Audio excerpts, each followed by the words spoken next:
Morning students. देखिए बेटा, last lecture में हमने किया था rate of change of quantities, उन्हीं के ऊपर कुछ और प्रैक्टिकल प्रॉब्लम्स हम करेंगे। सपोज कीजिए बेटा, आपने ऑब्जर्व किया होगा कभी, ठीक है, तालाब में, लेक में, जब हम कोई कंकड़ पत्थर डालते हैं, कोई भी आपकी ठोस चीज आप फेंकते हैं, तो आपके जहां पर भी आपने फेंका वहां से सर्कल्स स्टार्ट हो जाते हैं, ठीक है, एक्सटेंड करना स्टार्ट हो जाते हैं। यानी कि अगर कोई तालाब है, मैं यहाँ पे पत्थर फेंकता हूँ तो यहाँ पर ऐसे ऐसे आउटवर्ड डायरेक्शन में जो बेटा सर्कल बढ़ने स्टार्ट हो जाते हैं, ठीक है। आप लोगों ने काफी नोटिस भी किया होगा ये। तो इसी से रिलेटेड एक केस रहता है कि जब कोई लड़का किसी लेक में पत्थर फेंकता है, ठीक है, स्टिल वाटर के अंदर आपने स्टोन फेंक दिया, तो उस टाइम पर सर्कल जो है वो बाहर निकलने स्टार्ट हो गए। तो जब बाहर निकलेंगे तो सीधी सी बात है, रेडियस भी इंक्रीज करेगा। तो किस रेट से जो है वो रेडियस इंक्रीज करता है, ये दे रखा है कि जो रेट ऑफ चेंज है, rate of change of radius इस सर्कल का ये दिया है dr/dt, ये है 4 सेंटीमीटर पर सेकेंड, यानी कि 1 सेकेंड में 4 सेंटीमीटर का रेडियस इंक्रीज होता है। पूछना क्या चाहता है ये आपसे, सर्कल में ज्यादा चीजें होती नहीं, रेडियस है, उसका सर्कमफ्रेंस होता है या फिर उसका एरिया होता है। तो ये आपसे पूछना चाहता है कि भाई इसका एरिया किस रेट से इंक्रीज करेगा जब रेडियस 10 सेंटीमीटर हो, यानी कि at an instant when r is equal to 10 centimetre, तो dA/dt जो एरिया है वो क्या होगा, ये आपसे बेटा वो पूछना चाहता है, ठीक है, कोई बात नहीं। देखिए, सबसे पहले हमें एरिया ऑफ सर्कल का पता होना चाहिए, ठीक है। एरिया ऑफ सर्कल क्या होता है आप सब लोग जानते हैं, A इज इक्वल टू होता है बेटे pi r square. Area of circle क्या होगा, पाई आर स्क्वायर। इसको डिफरेंशिएट करेंगे टाइम के रिस्पेक्ट में, तो ये आपके पास क्या आएगा बच्चों, dA/dt इज इक्वल टू, इसका डेरिवेटिव होता है 2 पाई आर, पावर आगे आ जाती है, और r जो है वो भी होगा dr/dt, क्योंकि वेरिएबल आपका डिफरेंट है यहाँ से, ठीक है, ये आ गया। अब क्या करना, जो वैल्यू हमें दे रखी है वैल्यू सब्स्टिट्यूट करनी है इसके अंदर। तो वैल्यू जब आप सब्स्टिट्यूट करोगे तो ये आपके पास आ जाएगा 2 पाई r 10 दिया है, कितना है 4 2 जा 8, 10 मल्टीप्लाइड, तो 80 सेंटीमीटर स्क्वायर पर सेकेंड, ठीक है बेटा, ये आएगा आपका 80 पाई सेंटीमीटर स्क्वायर पर सेकेंड। इस रेट से जो है वो एरिया आपका चेंज करेगा, ठीक है। और देखिए, और ये आपसे कहता है कि मान लीजिए आपने नोटिस किया होगा, जब आप किसी लाइट सोर्स से दूर जाते हैं, ठीक है, या जब आप खुद की शैडो को देखते हैं, जब दोपहर में देखते हैं तो बहुत छोटी आपकी शैडो होती है।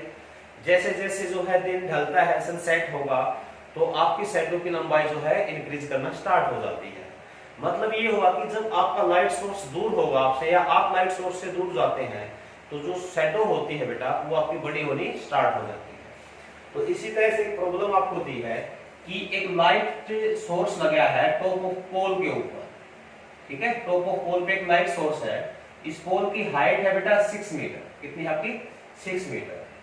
तो हॉरिजॉन्टल लाइन के ऊपर एक शख्स आपका मूव करता है, ठीक है, जिसकी हाइट है 1.6 मीटर। इतनी हाइट का एक बंदा आपका इससे दूर जाता है, ओके, तो दूर जाता है तो इसकी शैडो जो होगी इसके हेड से टकराएगी किरणें, तो जो भी आपकी ये बनी है ये क्या होगी, शैडो। ये जो सारी हो क्या है, शैडो है। मान लीजिए ये इस पोल से x डिस्टेंस पे है, कितनी दूरी पे बेटा, x डिस्टेंस पे है। इस टाइम पर जो इसकी लेंथ ऑफ शैडो है वो कितनी बनी आपकी, y बन गई, ठीक है बेटा, ये y आपकी शैडो बन गई।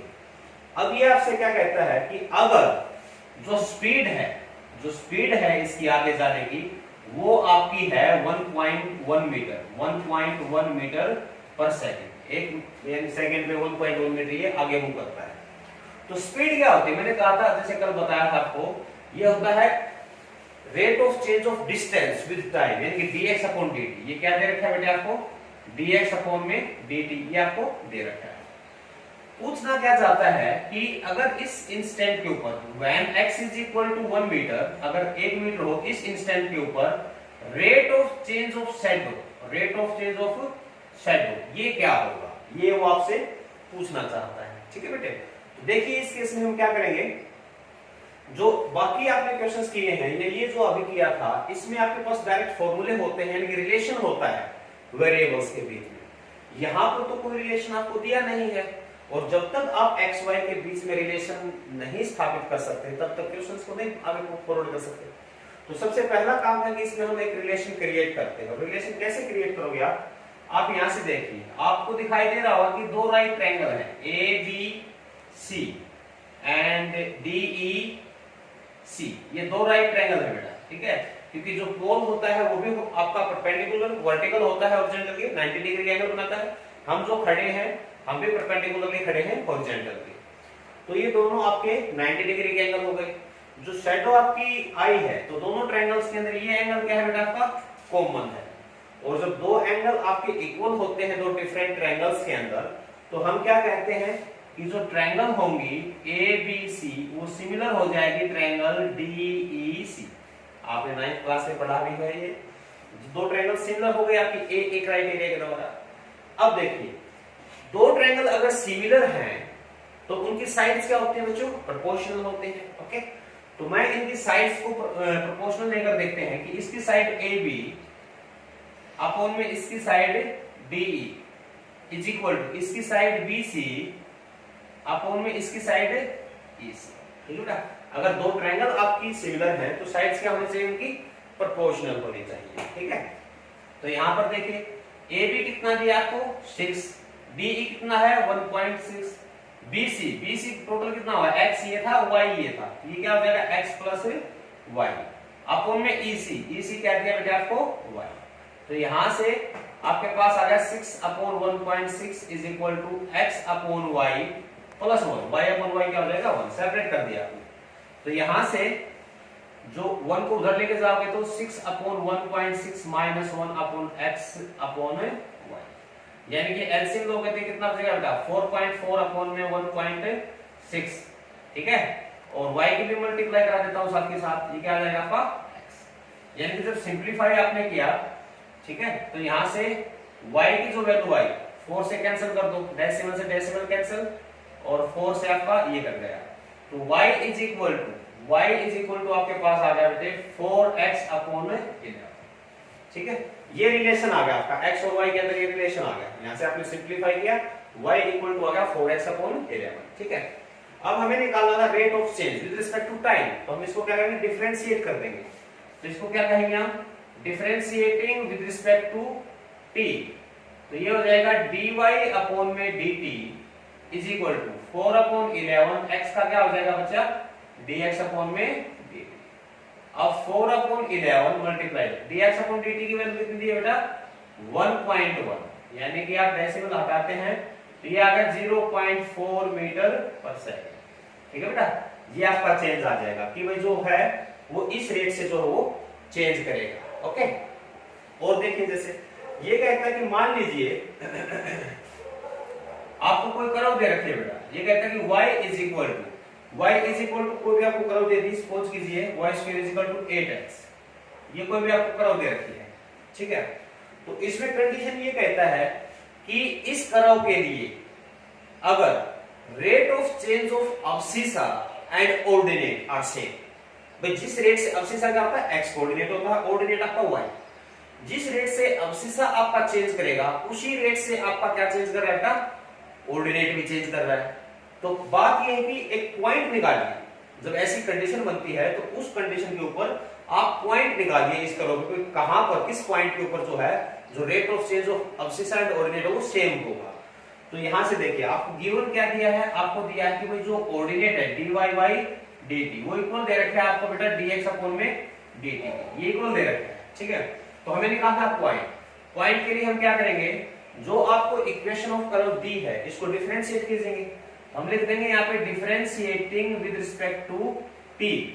ठीक है, तो क्या हो जाएगा y स्क्वायर का क्या होगा 2y, और y का क्या हो जाएगा बच्चों dy बाई dt इंटू 8, और ये x का क्या हो जाएगा dx अपॉन में dt हो जाएगा बेटा। अब देखिए, अब यहां पर देखिए 2y dy बाई dt की वैल्यू क्या रख सकता हूं dx अपॉन dt रख सकता हूं ना, क्योंकि दोनों इक्वल दे रखे हैं यहाँ पे इक्वेशन 2 द्वारा। ये भी क्या है dx अपॉन में dt, ये तो आपका कैंसिल होगा। तो y इज इक्वल टू कितना आ गया आपके पास यहाँ से 4 आ जाएगा। 2y इक्वल टू 8, तो y कितना आएगा आपका 4। अब देखिए अगर y 4 है देन y की वैल्यू यहाँ पे रखिए, y की वैल्यू 4 अगर यहाँ पे रखोगे तो कितना हो जाएगा 8x, ठीक है। तो x इज इक्वल टू कितना आएगा 4 4 जा 16 अपॉन 8, यानी कि x बराबर कितना आ गया बेटा 2। आपको निकालना था पॉइंट जहां पर ये कंडीशन सेटिस्फाई होती है, पॉइंट हो जाएगा आपके पास 2,4, ठीक है बेटा। इस तरह से हम इसको कर सकते हैं, आसान है। ये कहता है कि कोई वेरिएबल सिलेंडर है आपका। वेरिएबल सिलेंडर का मतलब क्या होता है बेटा, जिसका रेडियस और हाइट वगैरह सब चेंज होता हो टाइम के रिस्पेक्ट में, ठीक है, वो वेरिएबल सिलेंडर है। तो कहता है कि कोई भी एक सिलेंडर है, अगर इसका रेडियस इंक्रीज करता है, radius is increasing at the rate of 2 centimetre पर सेकेंड, इसका जो रेडियस है वो 2 सेंटीमीटर पर सेकेंड से आपका बेटा इंक्रीज करता है, ओके। और जो इसकी हाइट है यानी कि जो एल्टीट्यूड है वो डिक्रीज करता है आपका at the rate of 3 centimetre पर सेकेंड से, ओके। ये ध्यान देना, ये इंक्रीज कर रहा है, एल्टीट्यूड आपका डिक्रीज कर रहा है, ठीक है।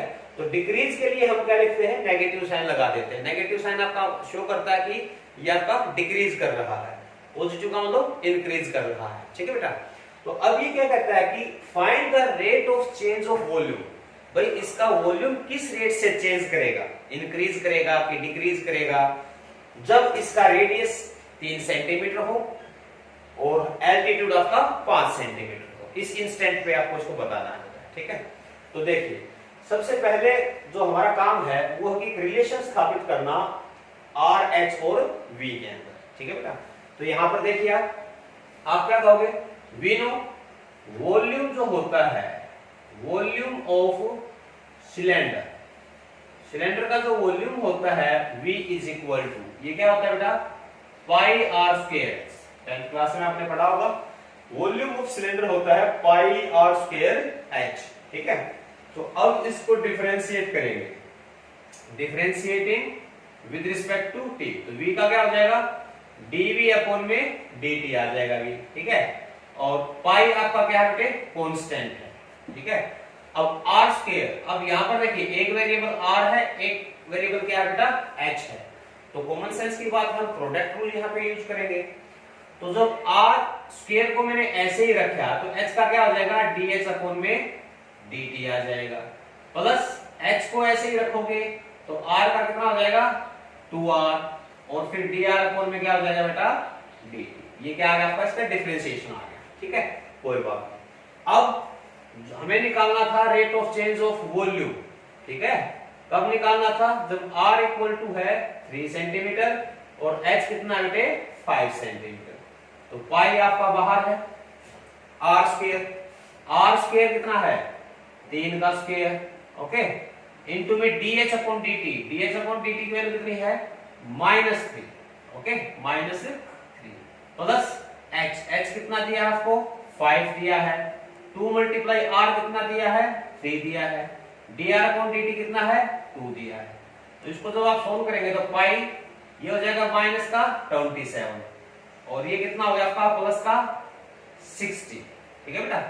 तो यहां से 60 माइनस 27 33, तो 33 पाई ये आ गया।